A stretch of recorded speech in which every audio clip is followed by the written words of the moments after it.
Last lecture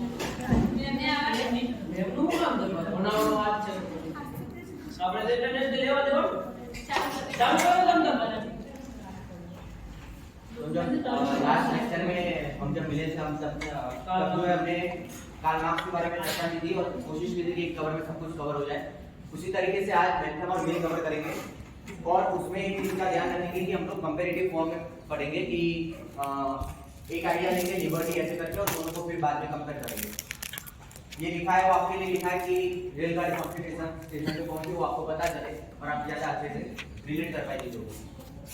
तो पहले थोड़ी बोरिंग बातें कर देते हैं लाइफ और बुक्स के बारे में। तो बेंथम की पहले बात करें लाइफ के बारे में उसकी। तो Bentham was born in 1748 in a reputed lawyer family in London, and when due to good environment in his family regarding the education, his father started to pay attention to his education from his very childhood. So in his very early age he learned Greece, Greece, Latin, English. These languages he learned in very early age. And after at the age of only 15 years, he graduated from the Oxford University. आपको 20 साल में पढ़ने पड़ रहे हैं लेकिन वो 15 साल में जो है वो ग्रेजुएट हो गया था, वो भी ऑक्सफोर्ड यूनिवर्सिटी से। when he was in Oxford University, there was one bookstore and he went there and there he read one book of Priestley.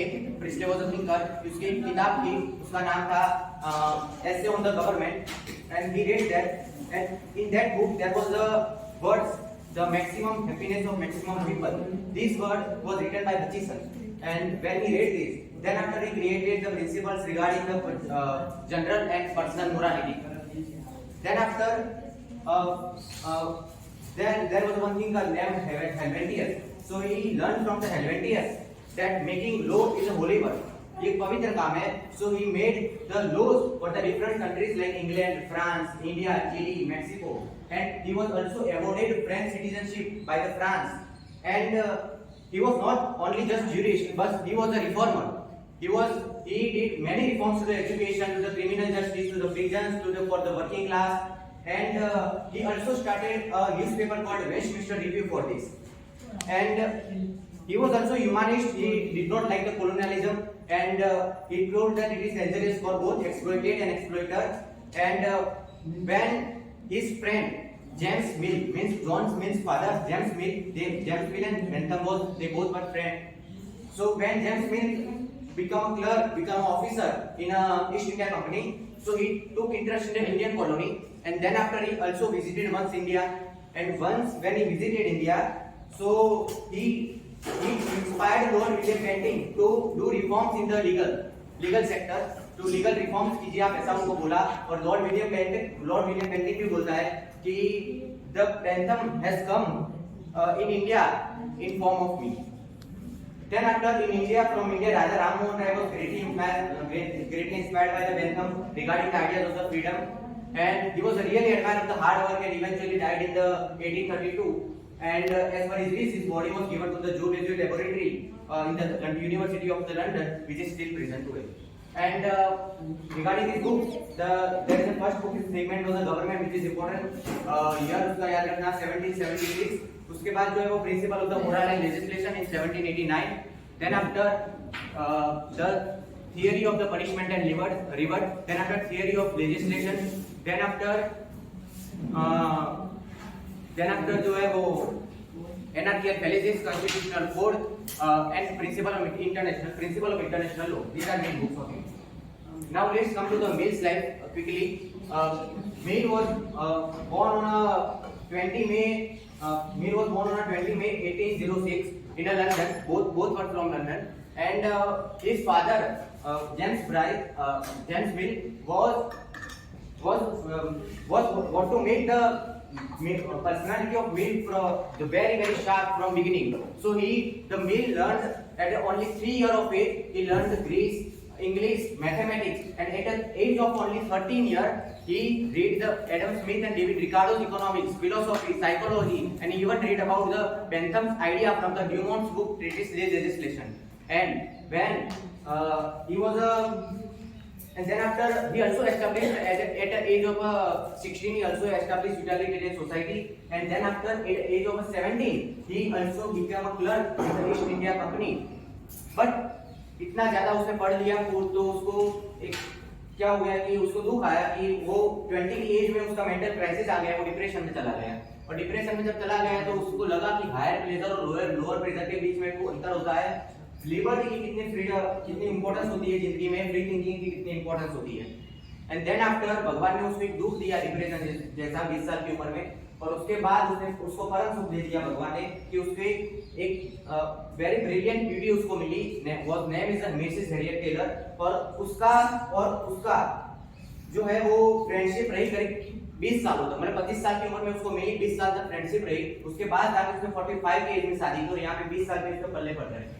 और 45 में जाके शादी की तो उसका एकदम मतलब राइज एंड लव इस तरीके से हुआ उसका कि उसकी जो लिबर्टी और वुमेन्स के रिलेटेड जो थॉट थे वो उसके ऊपर हैरियट टेलर का बहुत ज्यादा प्रभाव था, और उसके किताब जो है ऑन लिबर्टी वो उसने उसी अपनी वाइफ को जो है वो उसने डिनोट की थी। उसके बाद जो है वो मिल जो है also he was a member of the parliament for 2 years and he did many reforms in there also. Regarding his books, if we talk about in his book, first is the Plato's dialogue, then after the system of logic, then after important book is the principle of economic polity, the principle of political economy, then after there is enfranchisement of women, then after the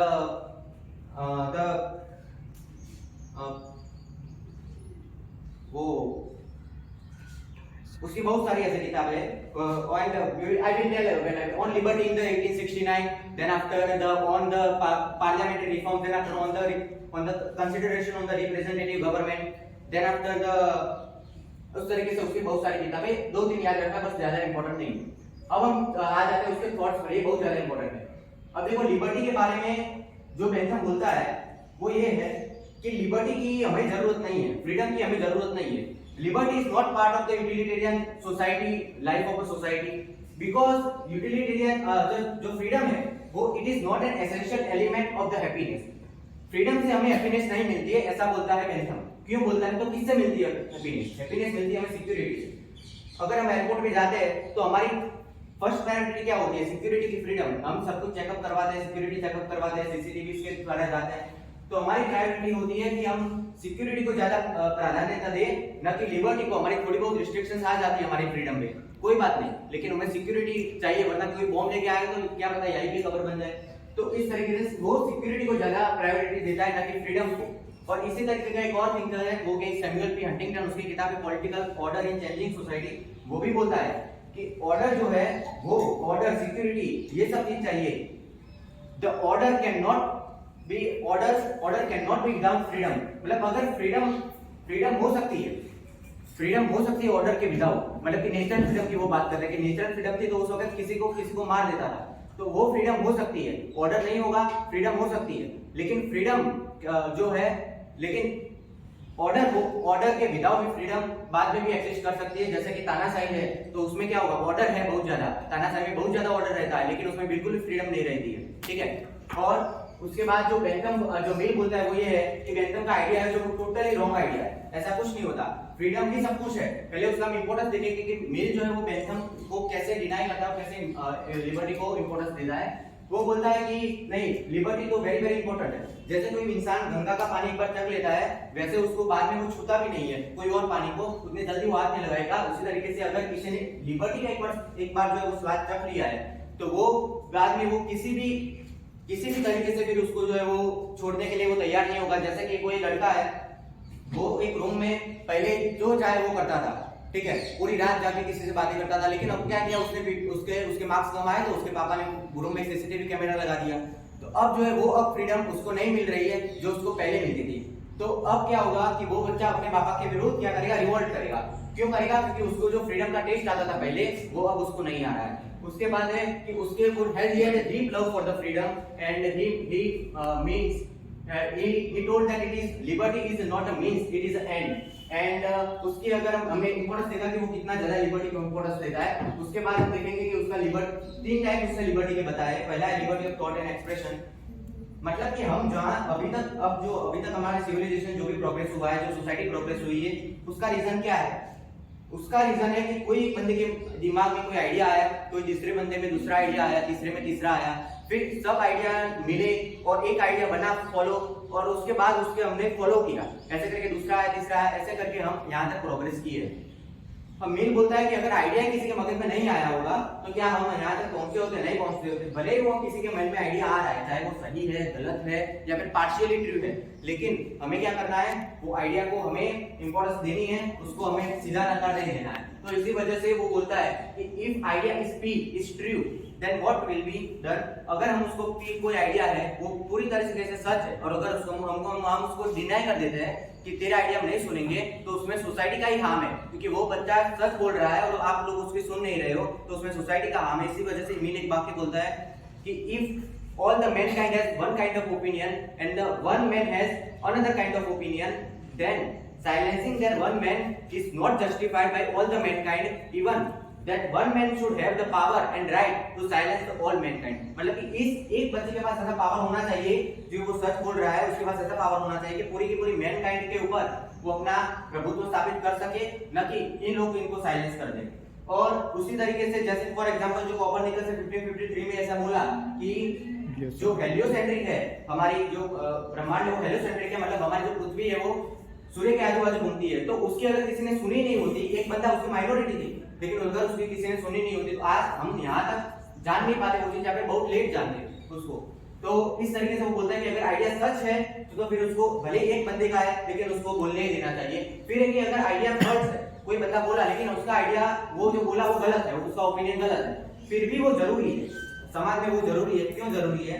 क्योंकि false idea होता है ना, तो उससे जो truth है वो और ज्यादा स्ट्रेंथन होता है। जैसे कि कोर्ट है और मैं और मेरे सामने एक और बंदा है, वो हम दोनों केस लड़ रहे हैं, तो उसको भी पता है कि मैं सच हूं और मुझे भी पता है कि मैं सच हूं, फिर भी वो गलत आर्गुमेंट देता है, गलत आर्गुमेंट देता है। मैं उसके खिलाफ में क्या करता हूं? और ज्यादा स्ट्रॉन्गर एविडेंसेस उसके सामने पेश करता हूं। तो उससे क्या होगा? मेरा जो ट्रूथ था पहले से वो और ज्यादा स्ट्रॉन्ग हो जाएगा ट्रूथ, और उसका जो झूठ था वो और ज्यादा झूठ हो जाएगा। तो इस तरीके से पहली चीज हो गई कि जो झूठ है वो और ज्यादा सच को जो है वो सच बनाता है, उसको स्ट्रॉन्गर एविडेंस में प्रस्तुत करूंगा तो उससे मेरा सच और ज्यादा सच हो जाएगा।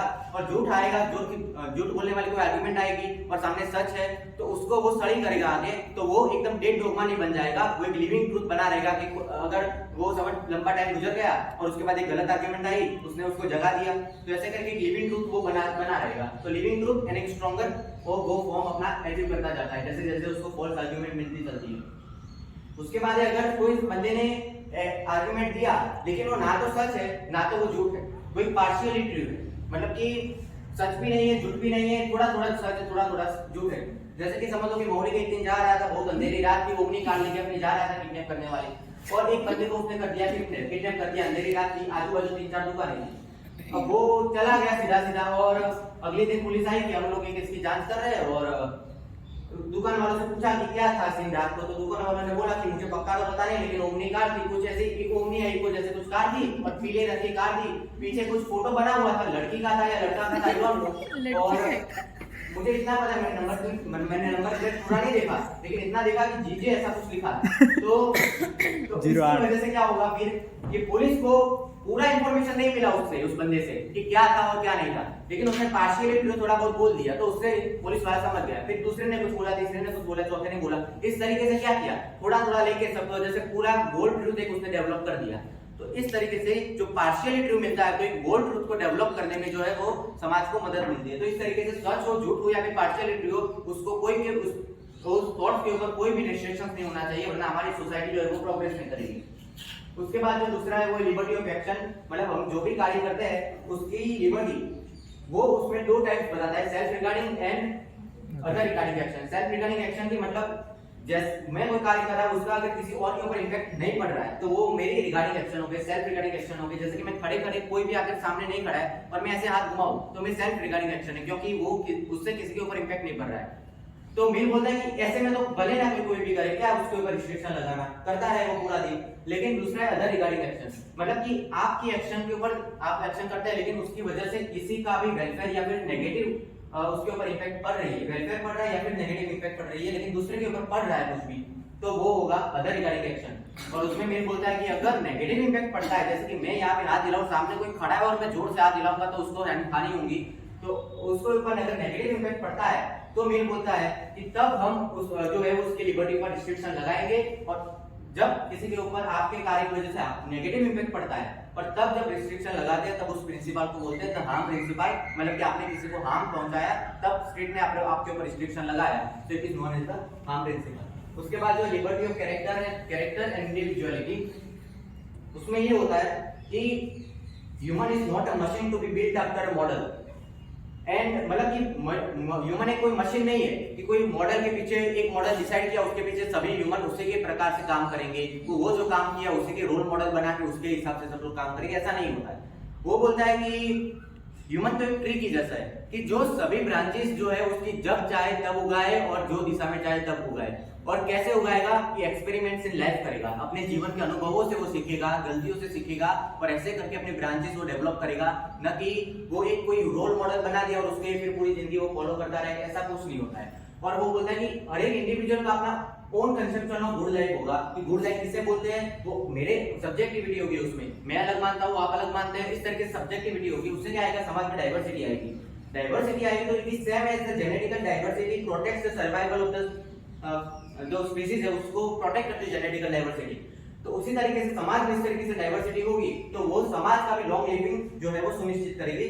और उसके बाद वो बोलता है कि इससे और एक डाइवर्सिटी है तो और फायदा होगा कि जो वेव ऑफ कंफर्मेशन होती है और या फिर जो होमोजेनाइजेशन होता है बाय द मास सोसाइटी, तो उससे भी जो है वो हमें प्रोटेक्ट करेगा जो डाइवर्सिटी है। तो ये बोलता है कि लिबर्टी ऑफ कैरेक्टर होना चाहिए कि मैं क्या अपनी गुड लाइफ मानूं, क्या मैं अपने ब्रांचेस किस तरह से मैं डेवलप करूं, पर किस तरीके से मैं अपनी डाइवर्सिटी डेवलप करूं, उसकी भी लिबर्टी होनी चाहिए।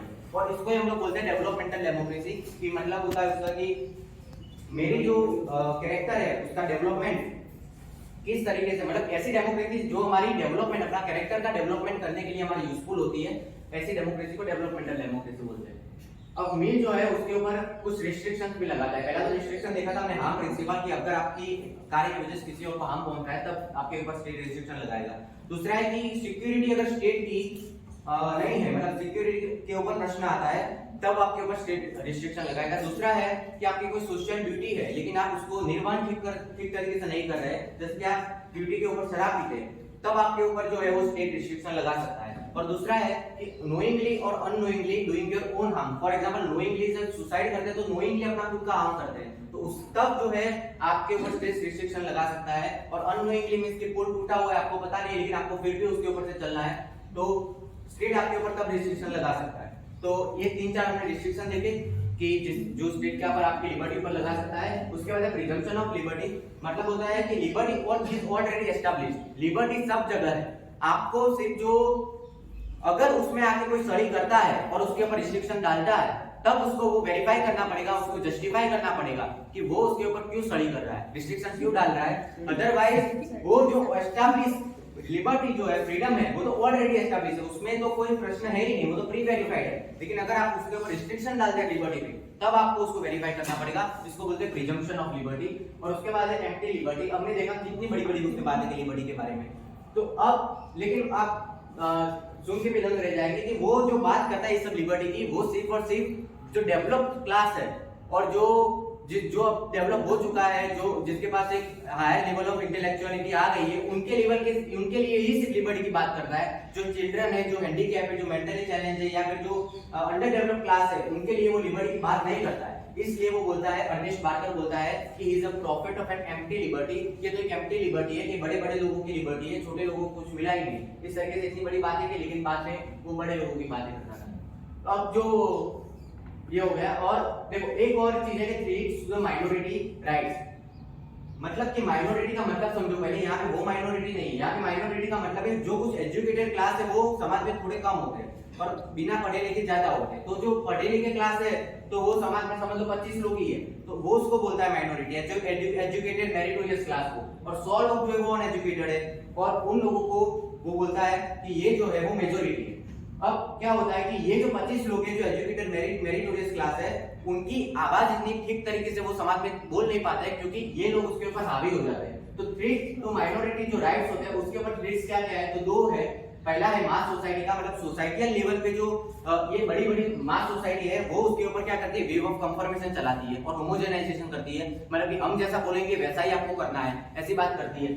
और दूसरा है टिरानी ऑफ मेजोरिटी, वो पॉलिटिकल लेवल पे होती है कि वो ये लोग ही जाके बाद में पॉलिटिक्स में बैठ जाते हैं और बैठने के बाद ऐसे लोग बनाते हैं कि जिसकी वजह से माइनॉरिटी जो 25 लोग हैं उनको हार्म पहुंचता है, तो उसको बोलते हैं टिरानी ऑफ मेजोरिटी। ये by the way concept D topic लिखा अपनी किताब डेमोक्रेसी इन अमेरिका में, वो लिखता है।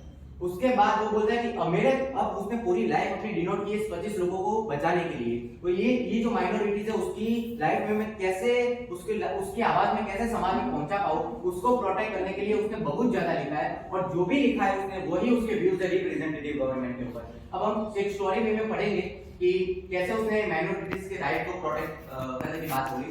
तो इलेक्शन होते हैं, तो इलेक्शन में सबसे पहले होती है वोटिंग। तो वोटिंग करते वक्त वो अपने आइडिया स्टार्ट कर देता है माइनॉरिटी को बचाने के बारे में कि हम लोग करेंगे प्लूरल वोटिंग। सबसे पहले प्लूरल वोटिंग होती है, और एक होती है, मतलब हमारे यहाँ जो इंडिया में चलते हैं वो 1 पर्सन 1 वोट एंड 1 मोर, वो वाला सिद्धांत चलता है। लेकिन प्लूरल वोटिंग में ऐसा नहीं होता। प्लूरल वोटिंग में क्या होता है, एक पर्सन ही वोट देगा सही, लेकिन उसकी वैल्यू जो है वो क्या होगी, वो वैल्यू डिफर कर जाएगी पर्सन बाय पर्सन। कैसे करेगी देखते हैं कि पहले तो मिल बोलते हैं कि अनएजुकेटेड जो क्लास है उसको तो बिल्कुल भी फ्रीडम नहीं है, उसको तो वोटिंग राइट मिलने ही नहीं चाहिए। How can illiterate who does not know the writing reading and mathematics can take part in the suffrage, वो ऐसा बोलता है। तो नॉन एजुकेटेड पर्सन को तो चाहिए ही नहीं वो तो वोटिंग में।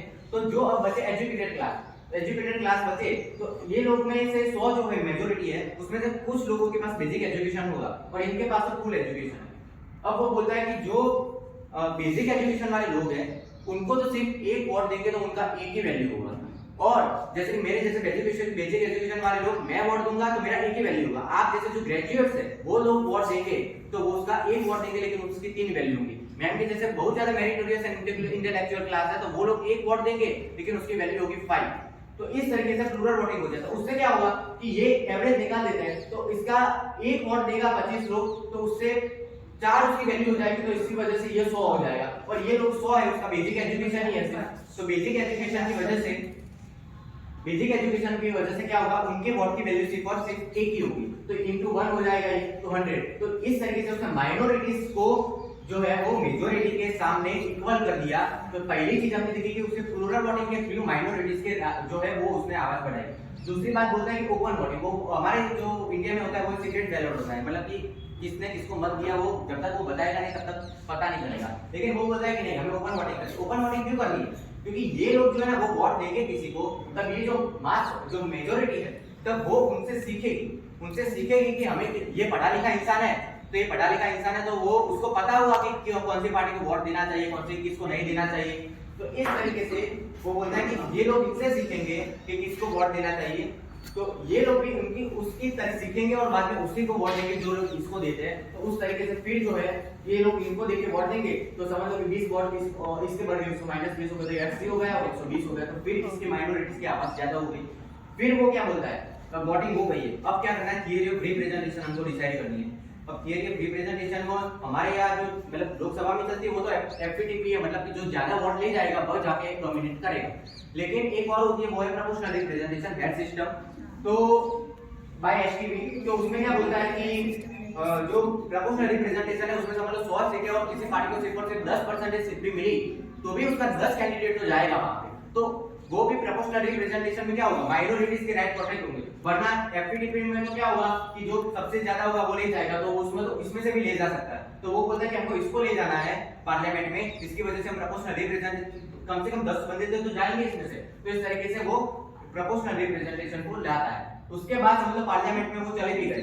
अब वहां पे वो बोलता है कि हम लोग इसके 2 स्टेज करते हैं, जो हमारे इंडिया में भी होता है लोकसभा में, कि उसके 2 स्टेज करते हैं। एक तो जितने भी रिप्रेजेंटेटिव आए प्रोपोर्शनल रिप्रेजेंटेशन से उन सबको पहले स्टेज पे डालते हैं। पहले स्टेज में क्या होगा, जितने भी रिप्रेजेंटेटिव है सब होंगे, और जो दूसरा स्टेज जो होगा उसमें से जो पहले स्टेज में से जो भी एजुकेटेड और मेरिटोरियस जो 25 इतने लोग में से थे, उन लोगों में से हम चुन के निकालेंगे और वो लोग एक सेकंड स्टेज उनका बनाएंगे। ये लोग करेंगे, गवर्न करेंगे, ये लोग पॉलिसीज बनाएंगे और ये लोग इनके ऊपर कंट्रोल करेंगे। जैसे हमारे इंडिया में मिनिस्टर्स होता है और बाकी एमएलए होते हैं, इस तरीके से करेंगे तो क्या होगा, ये लोग गवर्न करेंगे ना, तो ये लोग मेरिटोरियस जो माइनॉरिटीज थी उन लोगों का फिर से आवाज बुलंद होने लगेगा और ये लोग सिर्फ उनको कंट्रोल करते रह जाएंगे। ठीक है, तो ये सेकंड स्टेज, टू स्टेज उसने बना दिए और समझ लो इससे भी काम नहीं बन रहा, तो उसने बोला कि पूरा का पूरा सेकंड चैम्बर, जैसे हमारा राज्यसभा होता है, सेकंड हाउस पूरा का पूरा बना दो और इसमें से ऐसे लोगों को ठूसो कि जो लोग ज्यादा से ज्यादा एजुकेटेड है, ज्यादा से ज्यादा मेरिटोरियस है, जो जजेस है, आर्मी में हायर पोजीशन पे है, सिविल सर्वेंट है, तो ऐसे लोगों को ही पूरा पूरा सेकंड चैम्बर बना दो। तो पूरी स्टोरी में आपने देखा कि वो कैसे कैसे माइनॉरिटीज के राइट्स को प्रोटेक्ट करने के लिए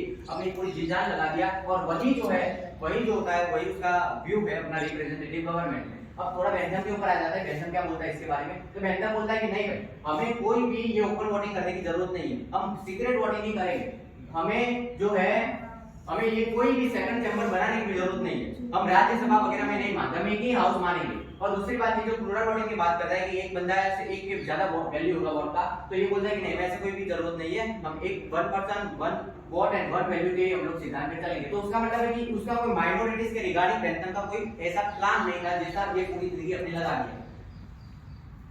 ये हो गया उसका रिप्रेजेंटेटिव गवर्नमेंट में माइनॉरिटीज वगैरह के बारे में हमने तीन चीजें। अब ये उसके ऊपर आ जाते हैं यूटिलिटेरियनिज्म पे। देखो एक कांसेप्ट होता है हेडोनिज्म। हेडोनिज्म जो उसका डेफिनेशन अगर आपको लिखनी है तो आप इस तरीके से लिख सकते हैं, एक होता है साइकोलॉजिकली उसका इंटरप्रिटेशन और एक होता है मोरली या फिर सोशली उसका इंटरप्रिटेशन। साइकोलॉजी ये होता है कि human tends to be happy, hedonism का मतलब होता है हैप्पी रहना, human tends to be happy मतलब कि ह्यूमन के स्वभाव में ऐसा है कि वो हैप्पी रहना चाहता है। और दूसरा है कि ह्यूमन शुड बी हैप्पी, मतलब सोसाइटी ने उसको एक्सेप्टेंस दे दिया मोरली कि हाँ ह्यूमन को अच्छा सुखी रहना चाहिए, तो मनुष्य सुखी रहना चाहता है और मनुष्य को सुखी रहना भी चाहिए, और ये दोनों जब मिलते हैं तब बनता है सुखवाद, हेडोनिज्म। और हेडोनिज्म बोलता है कि God nature has created the human under the two sovereign master, which are the happiness and the pain, and human must do only that things which increases happiness and lesser is pain। तो increase happiness वो करेगा क्योंकि वो उसका psychologically भी ऐसा है, society पे उसको एक्सेप्टेंस मिल रहा है। तो हेडोनिज्म ये हो गया, ठीक है, क्या करना, सुख की कामना करना। उसके बाद देखो यूटिलिटेरियनिज्म हेडोनिज्म से कैसे कनेक्टेड है। हेडोनिज्म के दो पार्ट होते हैं, एक होता है इगोइस्टिक हेडोनिज्म और एक होता है मतलब कि कोई इंसान सिर्फ अपने ही सुख के बारे में सोचेगा, तो वो होता है इगोइस्टिक हेडोनिज्म, जिसमें वो चार्वाक और एरिस्टिपस वगैरह मानते हैं। दूसरा होता है कि कोई इंसान अपने सुख के बारे में सिर्फ नहीं सोचेगा और पूरी की पूरी सोसाइटी के बारे में जब वो सोचेगा, पूरी की पूरी सोसाइटी के बारे में सोचेगा, तब होता है कि हेडोनिज्म को लगा दिया, लेकिन वो यूनिवर्सली हमने लगा दिया। और हेडोनिज्म जब पूरी सोसाइटी के बारे में सोचते हैं हम लोग, तब बनता है hedonism universality. Hedonism plus universality is equal to the utilitarianism. Hedonism is equal to maximum happiness and universality is equal to maximum people. So maximum happiness of the maximum people is equal to utilitarianism. ये उसका proper formation होता है। तो ये हमने देखा। उसके बाद दो छोटे छोटे कंसेप्ट समझते हैं, वो इसलिए समझते थोड़े फिलोसॉफिकल है, लेकिन वो इसलिए हम समझने पड़ेंगे क्योंकि यूटिलिटेरियनिज्म के दो टाइप समझते हैं, डिओन्टोलॉजी, टीरियोलॉजी समझते हैं। डिओन्टोलॉजी का मतलब है कि समझ लो कि मैंने और मौलिक ने डिसाइड किया छठवां सेम मतलब 6th सेम जो स्टार्ट होने वाला था उससे पहले हम लोग मिले समझ लो अगले दिन, और हमने डिसाइड किया सुबह सुबह कि चाहे जो हो जाए पूरी दुनिया जीत लेंगे और इस बार तो 6th सेम में 100% अटेंडेंस कर देंगे, चाहे जो हो जाए। लेकिन क्या हुआ कि फुल मोटिवेशन था उस वक्त, और शाम को भी हमने क्या किया कि फुल ज्यादा बहुत ज्यादा रेट लेके मोटिवेशनल, और उसके बाद जो है रात को हम जाए गए जिम में गए, इतना ज्यादा हाई वेट लिफ्टिंग किया कि क्या हो गया, उससे बहुत ज्यादा हाथ पैर दर्द करने लगे, और उसके बाद आने के बाद बहुत ज्यादा खाया और उसके बाद सो गए। पूरी रात इतने ज्यादा हाथ दुखे, सोए, और उसके बाद सुबह 6 बजे इसने मेरे को उठाया और मेरे को बोला कि यार हमने कल नियम बनाया था कि कल तो नियम बनाया, आज से स्टार्ट हो रहा है कि कल तो 100% अपना नियम बनाया था, अब तो जाना पड़ेगा। मैंने बोला यार वैसे भी आधे हाथ टूट गए मेरे कल, और जाऊंगा तो मैम लिखवा के पूरे हाथ तोड़ देगी कि मैं नहीं आता हूँ, मतलब कि मेरे जो कंडीशन थी मेरी उस वक्त, मैंने उस तरीके से डिसाइड किया कि मुझे नहीं जाना चाहिए। तो वो बोलता है कि नहीं, भले मेरे हाथ टूट जाए, मेरे पैर टूट जाए, मैं तो जाऊंगा क्योंकि कल मैंने नियम बनाया था 100% वाला, तो मैंने कल नियम बनाया था 100% वाला, तो मैं तो जाऊंगा, चाहे जो जाए मैं तो जाऊंगा। तो उसने क्या फॉलो किया, उसने नियम को अपने फॉलो किया, 100% वाला नियम को फॉलो किया, तो उसको हम लोग बोलते हैं नियम को, चाहे जो हो जाए कंडीशन हमारी जो कुछ भी हो उसको हमें नियम को फॉलो करना, ये होता है डिओन्टोलॉजी। और मैंने क्या किया, मेरी जो कंडीशन थी, मेरे हाथ पे दुख रहे, उसके भी दुख रहे थे, लेकिन मेरे हाथ पे दुख रहे थे तो मैंने अपनी कंडीशन के हिसाब से मैंने तय किया कि मुझे क्या करना चाहिए। तो इसको बोलते हैं हम लोग टेलियोलॉजी, कि नियम के ऊपर फोकस मत करना लेकिन कंडीशन के हिसाब से काम करना। अब उससे रिलेट करता है जो डिओन्टोलॉजी है, वो बोलता है कि रूल यूटिलिटेरियनिज्म, मतलब ऐसे नियम ही बना दो कि जिसकी वजह से ऑलरेडी समाज में मैक्सिमम हैप्पीनेस आ जाए। और सब लोग, हिंदू समाज जो है उसके लिए ज्यादा उपयोगी होता है कि वो सब लोग जो है वो इस रूल्स को फॉलो करेंगे और ऑटोमेटिक समाज में मैक्सिमम हैप्पीनेस आ जाएगी। और वो दूसरा होता है एक्ट यूटिलिटेरियनिज्म, ये एक्ट लो वाला एक्ट नहीं, एक्ट मतलब कार्य के अर्थ में। एक्ट यूटिलिटेरियनिज्म का मतलब होता है कि हमें ऐसे कार्य करने से पहले हर बार सोचना है कि क्या ये कार्य मेरे लिए बेनिफिशियल है या मेरे लिए हानि पहुंचाता है, समाज के लिए हानि पहुंचाता है। अगर वो हानि पहुंचाता है आपको नहीं करना है, अगर वो मैक्सिमम हैप्पीनेस लाता है तो फिर आपको वो करना है। तो इस तरीके से एक्ट यूटिलिटेरियनिज्म रूल आप ज्यादा पढ़ना है इसके बारे में तो भी काफी देख सकते हैं। और यूटिलिटेरियनिज्म का जो इंप्लीकेशन होता है, जो प्रैक्टिकल लाइफ में उसको इंप्लीमेंट करना, it is known as a philosophical radicalism. उसमें जो किया है वो ये तो जेम्स मिल ने किया है अपना उसमें पॉलिटी में किया है उसने जो एरिस्टोक्रेसी से डेमोक्रेसी लाया, तो उसने क्या किया, यूटिलिटेरियनिज्म का पॉलिटी के क्षेत्र में जेम्स मिल ने उसका प्रैक्टिकल इंप्लीकेशन किया। इकोनॉमिक्स के क्षेत्र में जिसने किया है वो है डेविड रिकार्डो। उसके बाद जो लॉ के क्षेत्र में किया है वो जॉन ऑस्टिन ने, उसकी पॉजिटिव लीगल थियरी। और उसने जो नेचुरल और कॉमन लॉ थे उसकी जगह वो पॉजिटिव लॉ लाया। पॉजिटिव लॉ का मतलब है कि वो सॉवरेन की इच्छा को जो प्रदर्शित करता है वो लॉ। और उसके बाद तो बस इतने मेन उसका प्रैक्टिकल इंप्लीकेशन हुआ है। और उसके बाद ये यूटिलिटेरियनिज्म का क्रिटिक एक बोलता है जॉन रॉल्स कि देखो यूटिलिटेरियनिज्म क्या बोलता है कि मैक्सिमम लोगों की हैप्पीनेस होगी। तो वो हो सकता है कि वो मैक्सिमम लोग 51 हो, 60 हो या फिर 90 हो या फिर 99 हो, लेकिन उस लोगों के ना जिनकी हैप्पीनेस नहीं मिलेगी, जिनको हैप्पीनेस मिले। तो वही बात बोलता है जॉन रॉल्स की उनका उन बच्चों का क्या, उनके जस्टिस का क्या। जैसे कि एक बड़ा स्टेडियम है और उसमें दो लोग आपस में लड़ रहे हैं तो उनमें से एक का मरना तय है और पूरा स्टेडियम में दो पार्ट हो गए, एक इसको फॉलो करता है, किसको फॉलो करता है। और जब उसको लड़ते हैं वो लोग तो एक मर जाता है, पूरा का पूरा मैक्सिमम हैप्पीनेस तो तब आ जाती है। पूरा एक जो उसका फॉलोवर था वो पार्ट हंसने लगता है, एकदम पूरे स्टेडियम को माथे पे चढ़ा देता है। इस तरीके से वो तो हैप्पी हो गया, मैक्सिमम हैप्पीनेस आ गई, लेकिन उस बंदे का क्या कि जो मर गया उस वजह से, तो उसके जस्टिस का क्या। ये एग्जांपल वही देता है, जॉन रॉल्स देता है। और तो इस तरीके से वो जॉन रॉल्स जो है वो अपनी थियरी ऑफ जस्टिस में ये जो यूटिलिटेरियनिज्म का जो है वो क्रिटिक करता है। अब हम पढ़ेंगे कि यूटिलिटेरियनिज्म के दो टाइप्स होते हैं। हालांकि वह हेडोनिज्म है, लेकिन हम इसके तरह से समझ सकते हैं कि gross utilitarianism and refined utilitarianism. देखो इसका एक सिंपल एग्जांपल से समझ जाना, थोड़ा बेटा खुला रखना। तो ग्रॉस हेडोनिज्म क्या होता है, जैसे कि मैं हूं वो इंडियन हिस्ट्री पढ़ रहा हूं और सामने कोई बंदा है वो जुआ खेल रहा है। मैंने इंडियन हिस्ट्री पूरी खत्म कर दी एक घंटे में, उसने जुआ खेलना एक घंटे में अपना खत्म कर दिया। हम दोनों आपस में आके मिले, मैंने बोला कि मैंने इंडियन हिस्ट्री पढ़ी, मुझे बहुत ज्यादा हैप्पीनेस मिली। उसने भी बोला कि मैंने भी जुआ खेला, मुझे भी बहुत ज्यादा हैप्पीनेस मिली। क्या मैंने ये बोला उसमें कि मैंने इंडियन हिस्ट्री पढ़ना अच्छी बात है इसलिए मैंने उसको पढ़ा और मैंने मैक्सिमम हैप्पीनेस। क्या उसने मैंने ये भी नहीं बोला कि तूने जुआ खेला तो ये तो खराब काम है, तुझे भी हैप्पीनेस मिली, मैंने ये भी नहीं बोला। मैंने अच्छे और बुरे की मैंने बात नहीं की। मैंने सिर्फ किसकी बात की, मैंने सिर्फ और सिर्फ इसकी बात की कि मुझे हैप्पीनेस मिली, उसको भी हैप्पीनेस मिली। तो इस तरीके से इंडियन हिस्ट्री पढ़ो या फिर आप जुआ खेलो, दोनों में अच्छे बुरे की बात नहीं करना, मोरल इमोरल की बात नहीं करना, ऑस्पिशियस इनऑस्पिशियस की बात नहीं करना। यही होता है क्या, ग्रॉस हेडोनिज्म होता है। और जिसमें क्वालिटी को ज्यादा पर प्रेफरेंस नहीं देते कि अच्छा बुरा, मोरल इमोरल, इनके ऊपर हम लोग फोकस नहीं करते। तो Indian history is equal to जुआ, मतलब कि जुआ खेलो या फिर इंडियन हिस्ट्री करो। बताओ मेरा जुआ नहीं कर जुआ मींस कि गैम्बलिंग करो या फिर वो it will be so it will be Indian history जो है उसको पढ़ो या फिर आप गैम्बलिंग कीजिए, कुछ भी कीजिए, लेकिन आपको वो कीजिए जो आपको मैक्सिमम हैप्पीनेस आपको देता है, ना कि वो कीजिए कि जो अच्छा है और जो बुरा है, जो मोरल इमोरल है, आप उसके ऊपर फोकस मत कीजिए। आप जो वही काम कीजिए जो आपको मैक्सिमम हैप्पीनेस देता है। और अगर आपके बीच में दो काम है कोई भी, तो उसको आपको डिसाइड करना है कि आपको क्या करना है दोनों में से। तो वो बोलता है कि कैलकुलस से उसके 7 पैरामीटर्स मैंने डिस्कस किए थे, मैं उतना इसमें नहीं जाऊंगा क्योंकि वो टाइम वेस्टिंग है। तो कैलकुलस में 7 पैरामीटर्स वो बताता है, इंटेंसिटी, ड्यूरेशन, फैकल्टी वगैरह वगैरह। और उसमें जो लास्ट है वो एक्सटेंट, मतलब सोसाइटी के लेवल पे वो लागू कर देता है कि क्या इससे मैक्सिमम लोगों को प्लेजर मिलता है कि नहीं मिलता है। तो ये 7 पैरामीटर से आपको दो कोई एक्शन के बीच में कंफ्यूजन हो रहा है कि मुझे क्या करना चाहिए पर्टिकुलर टाइम में, तो आप इसके ऊपर डालिए और डालने के बाद आप डिसाइड कीजिए जो भी मैक्सिमम हैप्पीनेस आपको देता है तो वो आप कर दीजिए।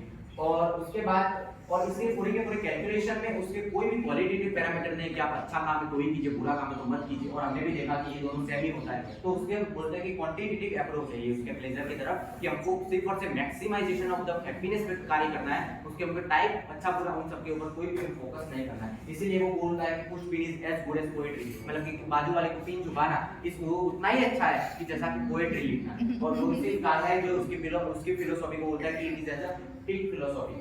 उसके ऊपर बाद में आते हैं। अब मेन बोलता है कि सारा तूने पूरा समाज को जो है तूने बेकार कर दिया, सब लोग तेरी वजह से अब जुआ खेलने लगे, कोई इंडियन हिस्ट्री नहीं पढ़ता है। तो इंडियन हिस्ट्री नहीं पढ़ता है पूरे समाज में, इसने क्या किया कि Indian history is equal to जुआ, तो सब लोग अब जुआ ही खेलने लगे, सबको उसमें एक मैक्सिमम प्लेजर मिलने लगा। तो ये बोलता है मैं कि नहीं, मैं ऐसा नहीं करूंगा, मैं समाज में सुधार लाऊंगा। वो बोलता है कि I am the Peter who denied his master, and वो बोलता है कि नहीं भाई ऐसा नहीं होता, जुआ is equal to Indian history नहीं होता है। वो बोलता है कि नहीं, जुआ इंडियन हिस्ट्री नहीं होता है। वो बोलता है कि जो दो प्रकार के प्लेजर होते हैं, मतलब एक हाई प्लेजर, एक मतलब वो बोलता है कि हायर प्लेजर होता है, एक लोअर प्लेजर होता है। हायर वो सेम मतलब रूसो वाली बात करता है, एक्चुअल एंड रियल वाली।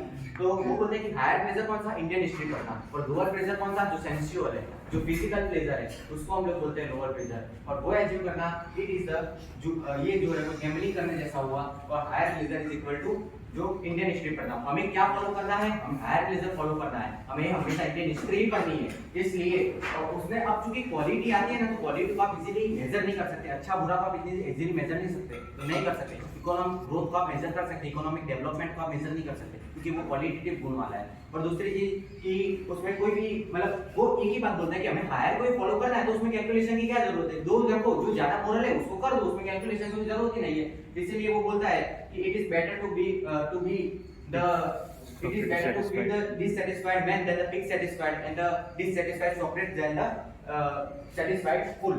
एंड उसी वजह से मैक्सी बोलता है कि ये जो है ना, अगर सब पूरा समाज जुआ खेलने वाला है तो उसमें वो जुआ खेलने को ही if he promotes the bulls in the bull society and saintliness in the saint society, जैसा समाज होगा वैसा सब लोग करेंगे, लेकिन he promotes everywhere in every society the saintliness, मतलब हर जगह में मोरालिटी को ही फोकस करना है। तो इस तरीके से हमने इस दोनों के डिवीजन देखा, ग्रोस हेडोनिज्म इसको रिफाइन कर दिया उसने, तो इसमें रिफाइंड यूटिलिटेरियनिज्म और बाकी सब तो इसमें हो गया। उसके फोर सोर्सेज है। एक ग्रोस हेडोनिज्म बेंथम बताता है कि कोई इंसान उसको हैप्पीनेस या फिर सोरो होता है तो वो क्यों होता है, उसके फोर सोर्सेज है। एक तो फिजिकल है कि मैंने किसी को चाटा मार दिया तो उसकी वजह से उसको हैप्पीनेस या फिर सोरो होगा। दूसरा है पॉलिटिकल, मतलब कि उसके ऐसे लो बना दिए पॉलिटिक्स में कि जिसकी वजह से किसी को हैप्पीनेस या फिर सोरो हो रहा है। तीसरा है कि जो मोरल सैंक्शंस है, तो मोरल जो सैंक्शंस है उसकी वजह से उसको हो सकता है कि हैप्पीनेस एंड सोरो हो सकता है। और रिलीजन जो रिचुअल्स है उसकी वजह से भी हो सकता है कि जो है वो हैप्पीनेस या सोरो हो सकता है। तो ये हमने ये पूरा देख लिया। उसके बाद जो है वो स्टेट के बारे में उसके विचार जान लेते हैं। तो बेंथम बोलता है, देखो दोनों मानते हैं कि स्टेट जो हैप्पीनेस के लिए ही बना है, क्योंकि उसका मेन यूटिलिटेरियनिज्म है। तो दोनों मानते हैं कि स्टेट को जो है वो हैप्पीनेस के लिए बना है, और स्टेट लोगों ने मिलकर बनाया है, तो ये आर्टिफिशियल है, मैकेनिकल बॉडी है और of the individuals, and it is artificial body which is created to gain the happiness। and Bentham बोलता है, डिफर कहां होता है, बेंथम बोलता है कि ये negative role of the state होगा, मतलब स्टेट जो है वो ज्यादा बहुत वेलफेयर काम नहीं करेगा, सिर्फ और सिर्फ इंडिविजुअल की मतलब जो फ्रीडम है उसको प्रोटेक्ट करेगा और उसके फ्रीडम को उसके ऊपर रिस्ट्रिक्शन नहीं लगाएगा, ऐसा बोलता है वो। और दूसरी बात कि वो अगर चार कार्य करता है स्टेट, उसके नेगेटिव रोल जरूर है, लेकिन वो चार कार्य करता है जो कार्य, और वो चारों के कार्य जो है वो लोगों की हैप्पीनेस प्रमोट करता है, उसी के लिए करता है। चार कार्य कौन कौन से हैं? सबसे पहला है सब्सिस्टेंस, मतलब कि लोगों की जो बेसिक नेसेसिटी है उसको प्रमोट, उसको फुलफिल करना, वो होता है सब्सिस्टेंस। उसके बाद समझ लो बेसिक नेसेसिटी फुलफिल हो गई, उसके बाद हमें करना है उसको थोड़ा बहुत और ज्यादा थोड़ी बहुत इकोनॉमिक प्रॉस्पेरिटी देते हैं कि जिससे उसका थोड़ा बहुत और हैप्पीनेस बढ़ जाए, तो उसको हम लोग बोलते हैं एबंडेंस।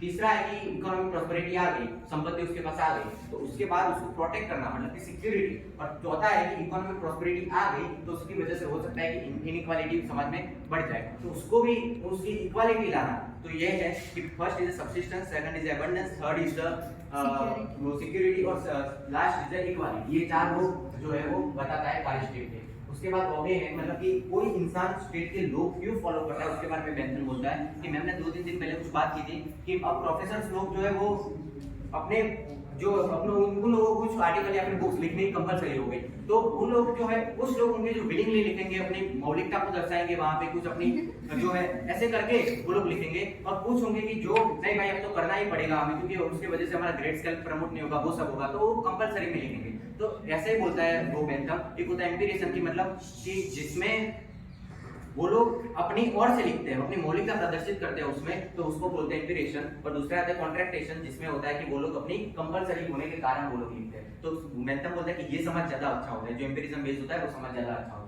उसके बाद कुछ थिंकर होते हैं कि जो मानते हैं कि लॉ और फ्रीडम के बीच में कोई मतलब लॉ आता है ना तो उससे फ्रीडम हमारी कम हो जाती है। कुछ थिंकर ऐसा मानते हैं, लेकिन बेंथम उल्टा मानता है। बेंथम बोलता है कि लॉ आता है तो फ्रीडम जो है वो ज्यादा और बढ़ जाती है। किस तरीके से? तो पहले जो नेचुरल फ्रीडम थी तो वो तो फ्रीडम थी नहीं, उसमें तो कोई भी किसी को मार सकता था। लेकिन ये बोलता है कि नहीं, लॉ आएगा तो सिविल जो लिबर्टी आएगी, सिविल लिबर्टी आएगी तो जो लोग वही करेंगे जो कॉन्स्टिट्यूशन में लिखा है, तो उस तरीके से हमारी जो है वो फ्रीडम प्रोटेक्ट होती है। उसके बाद है कि बेंथम के पहले की जो जुडिशरी थी वो लोग उसकी उस जुडिशरी को क्रिटिसाइज करता है कि वो जो जुडिशरी थी वो जजेस एंड कंपनी थी, और वो लोग जजेस सिर्फ ऐसे लॉ बनाते थे जो अपने खुद के बेनिफिशियल होते थे। तो इस तरीके से वो जुडिशरी को भी क्रिटिसाइज करता है। और उसके बाद अब मेल के ऊपर आता है, तो मेल तो अपने हाफ लाइफ में तो नेगेटिव लिबरलिस्ट था, मतलब कि वो भी बेंथम के जैसे विचार रखता था कि negative role of the state होना चाहिए, स्टेट को ज्यादा बहुत इंटरफेरेंस नहीं करना चाहिए। लेकिन उसकी आधी लाइफ में बाद में वो वेलफेयर मतलब कि वो पॉजिटिव लिबरलिस्ट हो गया, और उससे स्टार्ट माना जाता है कि उसने वेलफेयर जो है वो स्टेट का कांसेप्ट दिया, और जिसमें वेलफेयर स्टेट होगा तभी जो है इंडिविजुअल का डेवलपमेंट हो पाएगा। और वो जो वो बात करता है liberty of character and individuality, उसकी बात तभी हो पाएगी जब वेलफेयर स्टेट होगा। और इसी वजह से स्टेट को जो है वो इकोनॉमी इंटरवेंशन करना चाहिए, इस तरीके से वो बात करता है। तो वेलफेयर स्टेट मिल की बात करते हैं, ये नेगेटिव की बात करता है। वुमेन के ऊपर उसके दोनों के विचार मेनली सेम है, क्योंकि उस वक्त कंटेम्पररी इंग्लैंड जो था उस वक्त ऐसा था कि वहां पे पॉलिटिकल इकोनॉमिकल सोसाइटी में जो है वुमेन का इतना रिप्रेजेंटेशन उस वक्त नहीं था। और जब रिप्रेजेंटेशन नहीं था तब ये लोग मानते थे कि जो नेचुरल डिफरेंस है between male and female should not be basis of the separation of the woman, and there should be no discrimination because discrimination is not reasonable at all. And he told that this gender inequality is a socially created attribute, it is not from birth, and gender inequality is socially created attribute, so we should increase the participation of women in the governance and etc. So this type उन दोनों ने जो है women के बारे में अच्छा ही लिखा है। और लेकिन कुछ कंसेप्ट है इसका जो है वुमेन का, वो है यूटिलिटी लॉस का कंसेप्ट है, मतलब कि कोई लड़की के अंदर कोई भी अच्छी कोई उसके ऊपर उसकी कोई अच्छी मतलब गुण है उसमें कि वो बंदे डॉक्टर बन सकती है, इंजीनियर बन सकती है, तो अगर उसको हमने नहीं बनने दिया तो इवेंचुअली वो समाज का लॉस होगा। उसमें उस लड़की में से जो यूटिलिटी समाज को मिलनी चाहिए थी वो नहीं मिल पाएगी, तो उसको भी हम लोग बोलते हैं यूटिलिटी लॉस हो जाएगा समाज का। और दूसरी बात इनको प्रॉपर्टी के बारे में भी बात करता है कि प्रॉपर्टी राइट्स भी उसको वुमन को मिलने चाहिए, उसके लिए वो बिल भी पास करवाता है, married woman property right bill. और वो बात करता है कि वुमन को जो है वो सफरेज मतलब कि उसको वोटिंग राइट मिलने चाहिए, उसका खुलकर समर्थन करता है। मेल जो है वुमन राइट का खुलकर समर्थन करता है, ये बात याद रखना। और जो बेंथम की बात करते हैं, बेंथम भी कुछ कम नहीं करता है, बेंथम भी बोलता है कि हमें एजुकेशन बढ़ाना चाहिए वुमन का, और उसके लिए कोई करिकुलम लाता है जिसको बोलते हैं हम लोग क्रेस्टोमिथ्या। ये पूछा जा सकता है, क्रेस्टोमिथ्या नाम का वो करिकुलम लाता है, मतलब सिलेबस ऐसा लाता है वुमन के एजुकेशन के लिए। और वो अपनी एक किताब में बात करता है कि वुमन को सफरेज नहीं मिलना चाहिए, वुमन को सफरेज मिलना चाहिए। और उसके बाद जो कॉन्स्टिट्यूशनल कोड उसकी किताब है उसमें वो बोलता है, खुलकर इतना समर्थन कर नहीं करता है, वो बोलता है कि अभी जो है वो पूरा टाइम नहीं आया कि हम वुमन को सफरेज दे दें। तो उस तरीके से वो बोलता है, जब पूछा जाए तो वैसा लिखना है कि जो बेंथम है वो इसका वोटिंग राइट वुमन का समर्थन नहीं करता है, वो करता था ये नहीं करता है। उसके बाद एक और थियरी देख लेते हैं, वो है नेचुरल राइट्स की। नेचुरल राइट और ये जितने भी लिखी है वो सब बेंथम की है। नेचुरल राइट जो है और सोशल कॉन्ट्रैक्ट की। नेचुरल राइट मतलब जो लॉक ने दिए थे लिबर्टी लाइफ एंड जो प्रॉपर्टी के जो नीड थे नेचुरल राइट दिए थे, ये बेंथम बोलते हैं कि ऐसा कुछ भी नहीं होता है। नेचुरल राइट अगर है तो पहले तो वो राइट्स है ही नहीं, बिकॉज कोई एक बॉडी होती है वो राइट देती है तभी वो जाकर अच्छे वाले राइट बनते हैं, तभी सब लोग उसको फॉलो कर पाते हैं। So natural right is a right like the child without the father, ऐसा वो बोलता है। और उसी के साथ साथ वो ये भी बोलता है कि राइट्स तब तक लाइफलेस है जब तक उसमें ड्यूटीज ऐड नहीं हो जाती, तो rights and duties are interdependent. And another thing कि ऐसा सोशल कॉन्ट्रैक्ट वैसे जो बड़ी-बड़ी लोग 3-4 लोग बातें करते थे, ऐसा कुछ भी नहीं हुआ है, ऐसा वो बोलता है। तो natural right and social contract दोनों को वो लोग डिनाई करते हैं। उसके बाद है मॉनिटोरियल सिस्टम। तो उसका मतलब है कि आप जैसे इंटेलेक्चुअल लोग यहाँ पे आके पढ़ाएंगे तो उसको हम लोग बोलते हैं मॉनिटोरियल सिस्टम, कि वो जो वीक बच्चे हैं उनको आके पढ़ाएंगे, उनको उसका वो समर्थन करता है। और उसके बाद है कि पैनोप्टिकन जेल, मतलब कि आप गूगल करना कि गोल्ड ऐसे बड़ी वाली जेल होती है और उसके बीच में ऐसा कुछ होता है, तो वो उसका जो देन है वो उसकी मानी जाती है पैनोप्टिकन जेल, कि उसने जो प्रिजन्स वगैरह में जो रिफॉर्म किए उसमें से उसकी बात है। So we have done this and हमने ये कदम तो कर लिया है, लेकिन अब जो है आप इसके बारे में इंडिविजुअल के बारे में दो तीन पॉइंट हर के बारे में लिख देना तो काम हो जाएगा। इसका फोटो क्लिक कर presentations are over. Now no need for giving two presentations. One is left. Now today's third lecture I am not taking because officially